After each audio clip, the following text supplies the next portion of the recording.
First tonight, you wouldn't know it from the weather we've had this month, but climate change is threatening winter sports. A researcher at the University of New Hampshire recently released a report predicting that by 2050, ski seasons in the U.S. could be 50% shorter than they are right now.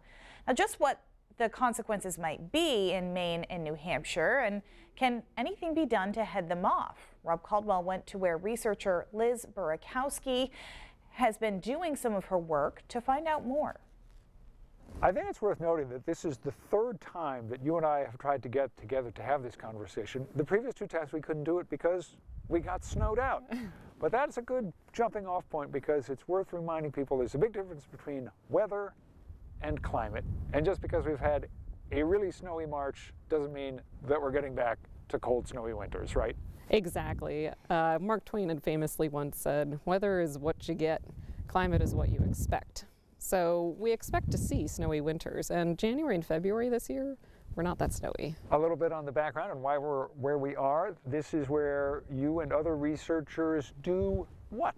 We are sampling snow, so we've been keeping track of snow depth, snow density, and snow cover albedo, so how reflective our snowpack is, for about the past 7 years. This is our 7th season. What kind of trends are you seeing as you look at the overall snowfall in, say, northern New England? In northern New England, the snowfall trends are rather mixed. We've had some good years, we've had some bad years, and depending on where you are in the state, if you're in the southern part of the region, you tend to see decreasing snowfall totals. In the northern part, they're either flat trends or they can be slightly increasing. But what we've really seen a stronger signal in is temperature.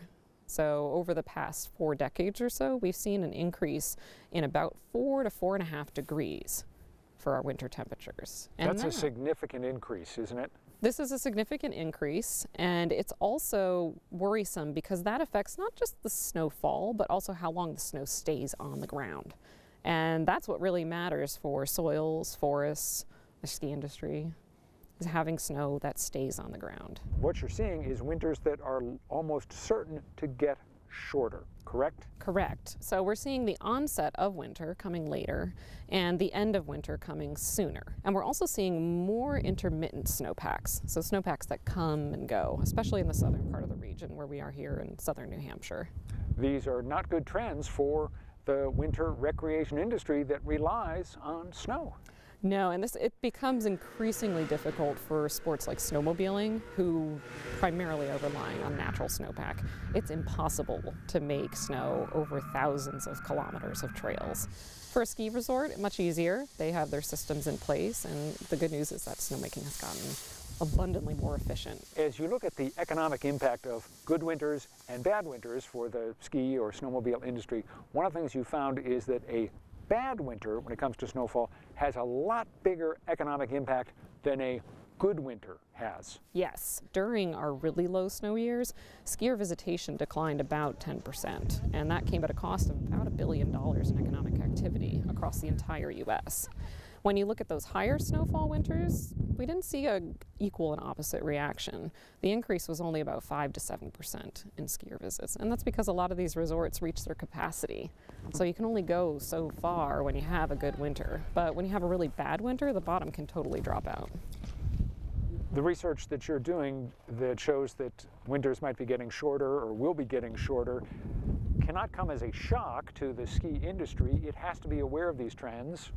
What, if anything, can the ski industry do to adapt? The ski industry has been doing quite a lot to adapt. Number one is increasing their snowmaking efficiency. If they can get their slopes open, they can attract a base of skiers who are going to go regardless of whether it's sunny in Boston or not. The problem comes more or less when you have these winters that become exceptionally warm. So remember when it was 75 and sunny in February, that makes it much harder to bring skiers up, regardless of whether or not the slopes are covered with artificial snow. The picture that you paint is a rather discouraging one. Shorter winters, less snowfall, significant impact to the skiing and snowmobile industries. Is there any cause for optimism? Do you see any rays of brightness out there? I do, and it's as someone who studies snow for a living, I have some really rough days in winter when I come out to my field site and I see no snow. Those are some of my toughest days as a researcher. And what gives me hope is that I'm also teaching, and I have some of the most optimistic and hopeful and innovative students in my classes that are ready and willing and motivated to do something about this problem. So just how big is the snow sports industry in the U.S.? Well, it's estimated to generate about $20 billion in economic activity each year, so it's a big deal.